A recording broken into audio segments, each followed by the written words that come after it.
Dear Donald, I hope you don't mind me calling you by your first name. I suppose that the correct way to address you is with Mr. President, but this is a personal message from me to you, so I'll stick with the first name. And you may call me Johan. And I suppose you get messages like this all the time from people in the US and all over the world, and not only from pipe smokers in Sweden like me. So I don't really expect you to watch it. To be honest with you, I do this more for my sake, as a way of dealing with my angst and anxiety and feeling of helplessness when I watch what's going on in the US at the moment. Because when the shit hits the fan, I want to be able to say to my friends, hey guys, I at least tried talking to the guy. And what I want to say is this. What are you really trying to compensate for? We all know that you're a great success, both as a businessman and as a politician. Maybe you got off to a good start as a businessman with a little help from your father, but there's no arguing that you've been successful. No one can argue with that. And becoming President of the United States, well, in my book, it's hard to get more successful than that in politics. And still you act like you've got some chip on your shoulder, and you bully people around. And with people, I mean individuals, US citizens, and people of the world. And you try to impose your will on them in quite a brutal fashion, I'd say. And that's not very nice. And more important, I think it's not very constructive or effective either. When I was studying political science, we talked about negotiations, and it came up an example that's called the prisoner's dilemma. And that's a way of showing that it's easy to rip people off if you only have to deal with them once. But as soon as you have to do business with people over a long period of time, on several occasions, ripping them off and making them feel uncomfortable isn't constructive or effective. And you being POTUS now means that you'll have to do business with a lot of people over the coming 4 years. And a lot of that will be, you might call them, returning customers. So maybe ripping them off and just trying to impose your will on them isn't the best idea to go about your work.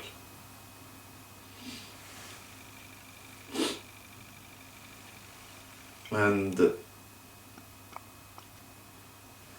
another thing I wanted to talk with you about is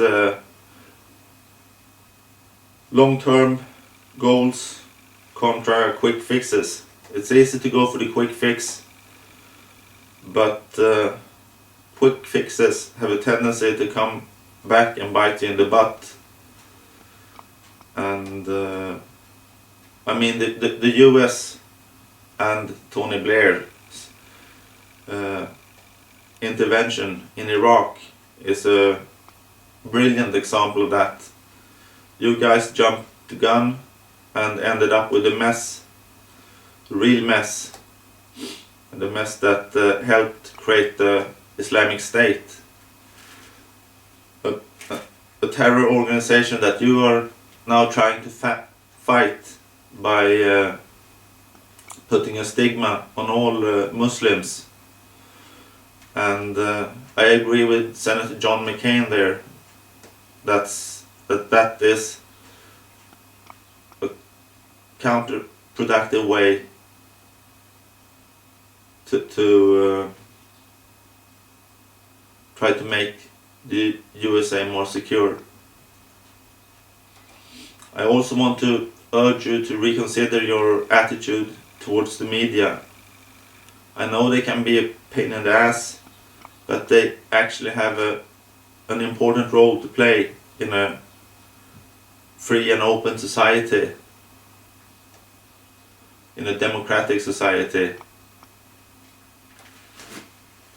And to me, and I think to a lot of other people, it seems like you and Kim Jong-il have or share similar attitudes towards the free press, and I suppose that's fine if your goal is to make the USA a North Korea with McDonald's, but surely that can't be your goal.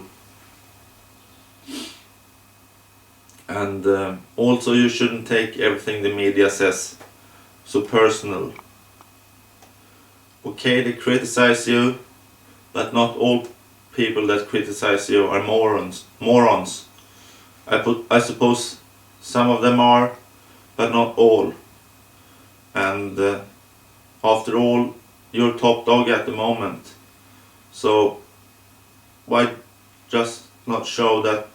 Why don't you show that you've got a sense of humor and some self-irony, and let some of it just slide, let it be. All this aggressiveness and anger that comes from you, it only paints a really bad picture of you.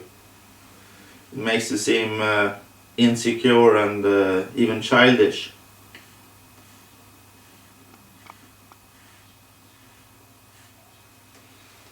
I can't get this really lit now.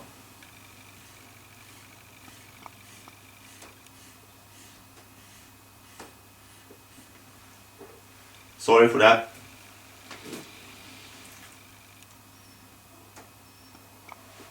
And yeah, from what I've seen from your campaign and your first few weeks in the White House, and this is only through the media, but you you tend to dominate the world media, and have done so for the last couple of years. So I it feels like I know part of you at least. It seems like you're a person that is used to bending the rules and even bending the truth to fit your purposes. And maybe you have to do that to be successful in big business. But I think it's something completely different to do that when you're President of the United States and a man that has his finger on the big button. So be careful with what you do and what you say. I also want to give you a piece of advice that a friend of mine gave me, and that is just because you can do something doesn't mean that you should or have to do it. With great powers come great responsibility. I want to wish you and your family all the best, and I want to wish you personally good luck with your presidency. And yeah, Donald, the next time you want to lash out at someone through Twitter or some other social media or in person, I think you should consider pipe smoking. That's really a good way to deal with stress and to relax and get the time to ponder things and get your mind set so you really know what you want to do. So if you haven't got a pipe and some type pipe tobacco in the White House, I suggest you get some. And the pipe I've been smoking today is one that I've made myself. It's cherry and pear, and in it I'm smoking some velvet, and that's supposed to be the smoothest smoke in America. I don't know about that, but it's a good smoke anyway. So that's all that I had on my mind.